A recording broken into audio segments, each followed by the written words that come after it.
I've never thought of myself as a perfect mother, and I've always known I was never going to be one. When I was 18, I got pregnant with a guy I had only been with one time. His name was Brad, and he was the class bad boy. When I told him I was pregnant, he switched schools the very next day. I tried texting him, calling him, but nothing worked. He blocked me, and it was clear I was on my own.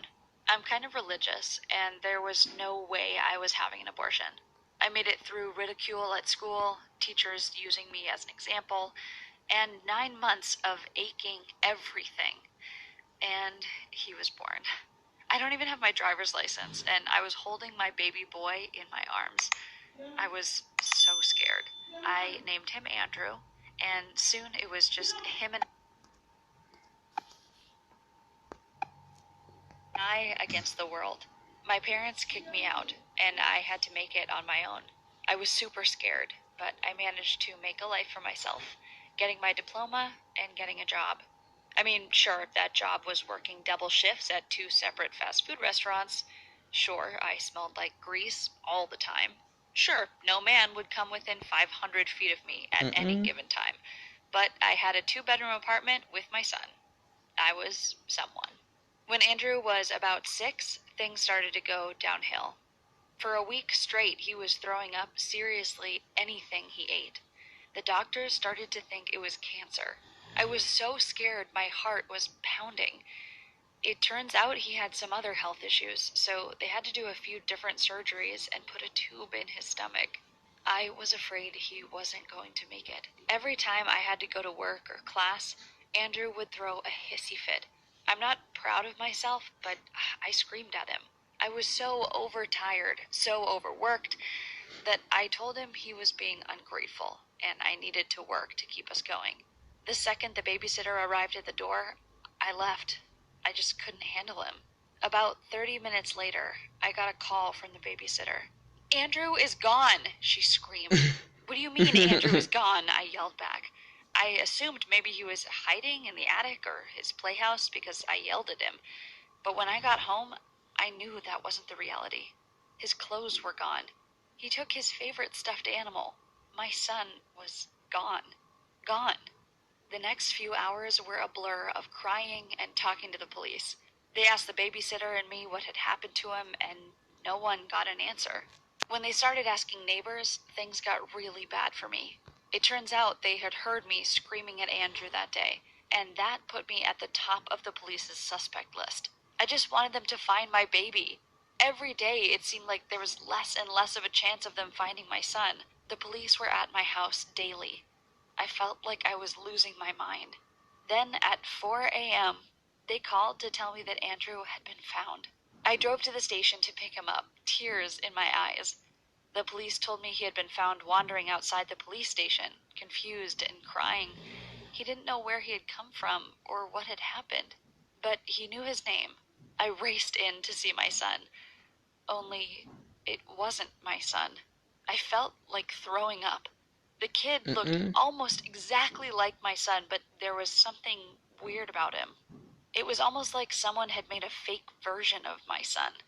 He had the same smile, the same face, the same shape, but his eyes were all wrong. What should have been a happy moment absolutely wasn't. But you know what the kid did? He ran up and hugged me, saying, "Mommy, I missed you." I hugged him back with tears in my eyes. Maybe it was my son? I rushed back out to speak with the detectives. As I was leaving, the kid cried after me, asking where I was going. When I told the detectives I didn't think he was my son, they all rolled their eyes. "If he is not your son, then where is he? Did you do something with him? He called you mommy." I felt like I was being backed into a corner. They were basically saying I either murdered my own son or I was trying to abandon him.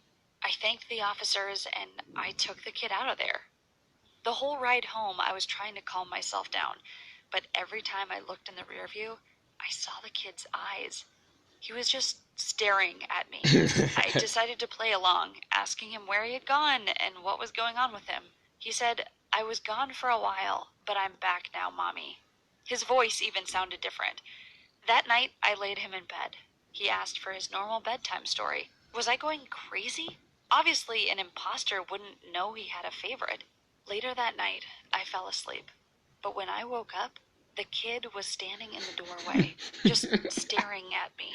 I asked him what was going on, and he said he wanted to lay in bed with me.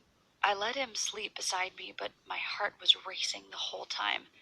I had my son back. Why couldn't I just relax? What was wrong with me?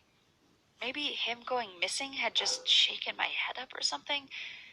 But when I woke up the next morning, I knew something was wrong.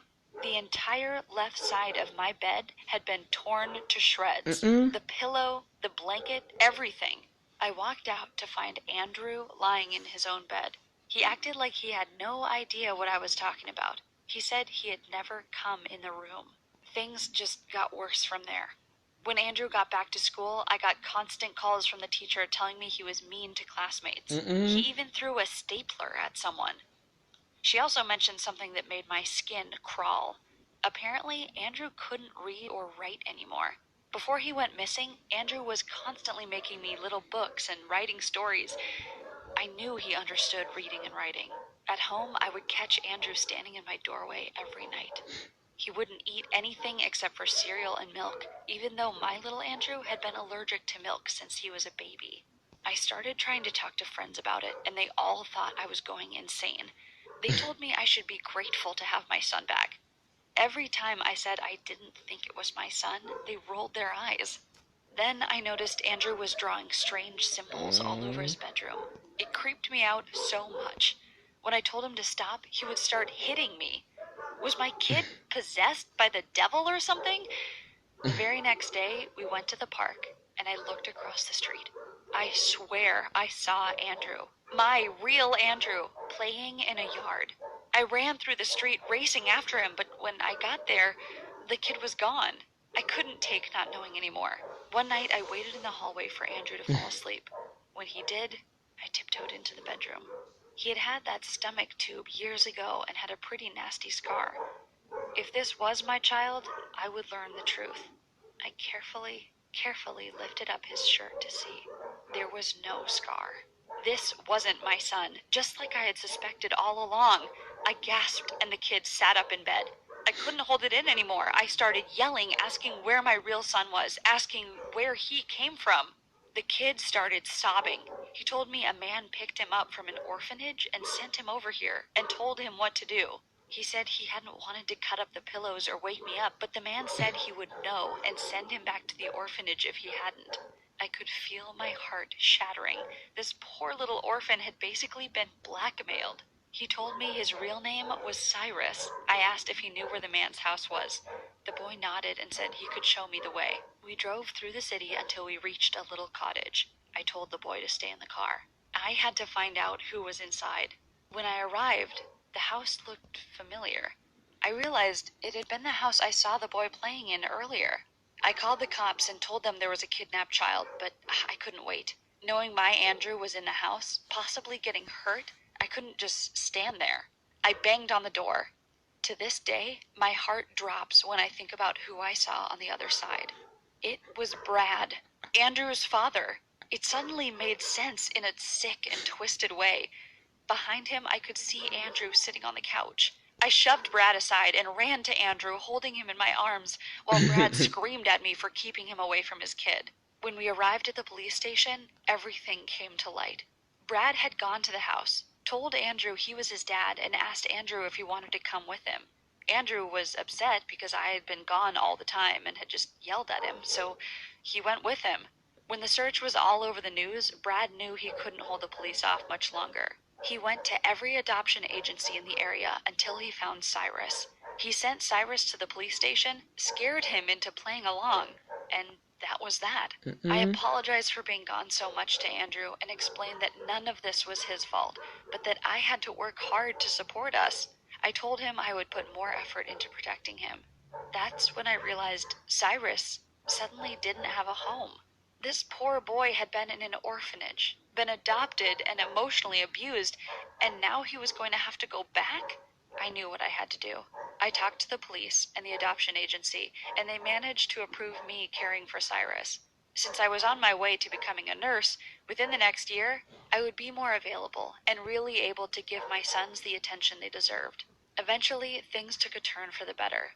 I was very Wow. glad that Brad was never part of my son's upbringing, not just for being a horrible person, but also for being stupid enough to think his plan would work. Wow. Unexpected turn, yo.